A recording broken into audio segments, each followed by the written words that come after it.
Hello, ladies and gentlemen. Welcome. My name is Mac Audina. For those of you who have not seen any of my videos before, today I want to talk to the gentleman, and more particularly, I want to talk to the black gentleman amongst us, and just, you know, speak about what we need to do, where we are, and where we need to go. So, many of us, when we're born, are loving parents. If we happen to be fortunate enough to have loving parents or someone who cares for us, are just, you know, given all the hopes, are told all of the things that we can accomplish, the heights that we can reach, the, you know, the worlds that we can conquer. And we believe that, as we should. And then we are met with society. Not only are we told all the things that we can conquer, but we're given the responsibilities. But too often we're not given the skills. We're not equipped with the blueprint for what it takes. We don't know precisely what it takes. Even when we have fathers in the home, as I did, especially me coming in as an immigrant, there is a lot of ambition. There's a lot of, go work hard, but not necessarily anyone who has made it. And so we're not told precisely what it is that it takes to get to where we need to go. And then society comes along and just takes us apart. And too many of us crumble under pressure. We have various levels of, success depending on what our environment has allowed us to believe about ourselves. More often than not, we are driven back. Our ambitions are driven back by the responsibilities that are put upon us, and we crumble because, again, we are not given any blueprint. We don't know that we have to fight through it. Some of us stumble upon it. Some of us develop the desires, but too often, too many of us in the black community, too many of us black men are not meeting our obligations. This is why a lot of our women are stepping up, because somebody's got to do it. And this is why the statistics show that black women accounted for more of the new businesses in America, at least in America, maybe elsewhere as well. And so, yeah, I want to sit here and say all of the things about, society and all that good stuff, and, tell you that, it's okay. But the truth is that no one's coming to save us. And so we've got to go and save ourselves.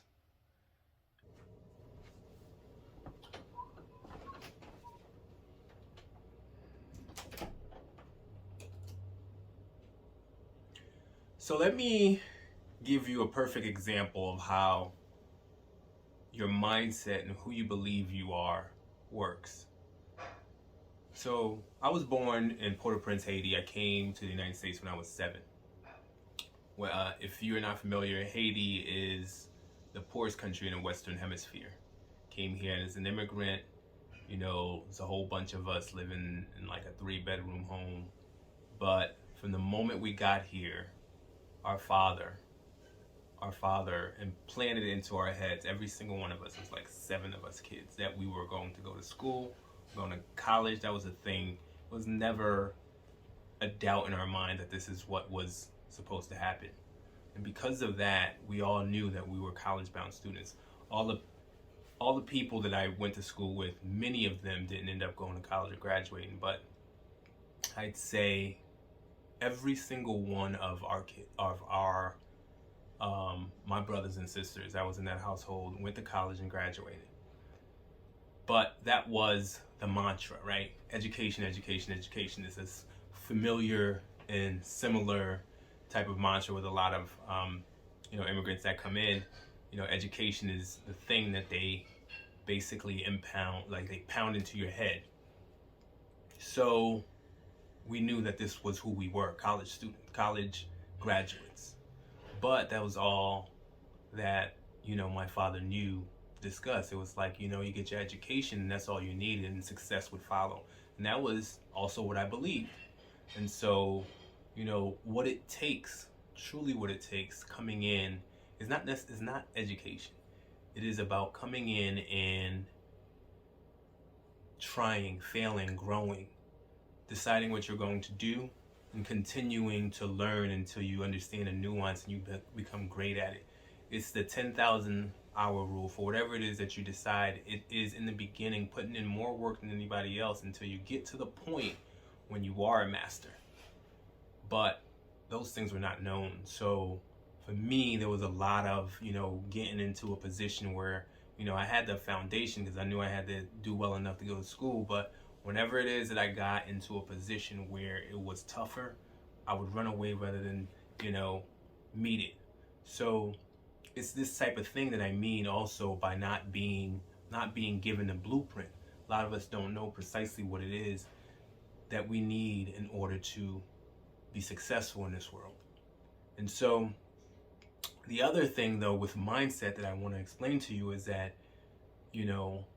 coming in here as a young student trying to basically fit in, and be accepted, to belong, that's a big thing, trying to belong.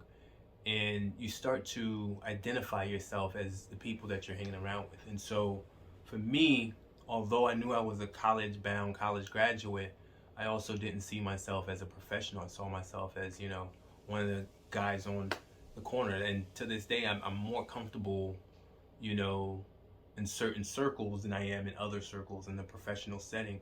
And so because I didn't see my identity as an attorney, for example, like I spent a long time as an attorney and didn't want to actually go out and practice for myself. Continued to get education, so I went up and got an MBA. It was like, okay, if I continue to put on more degrees, more letters behind my name, then success would just follow.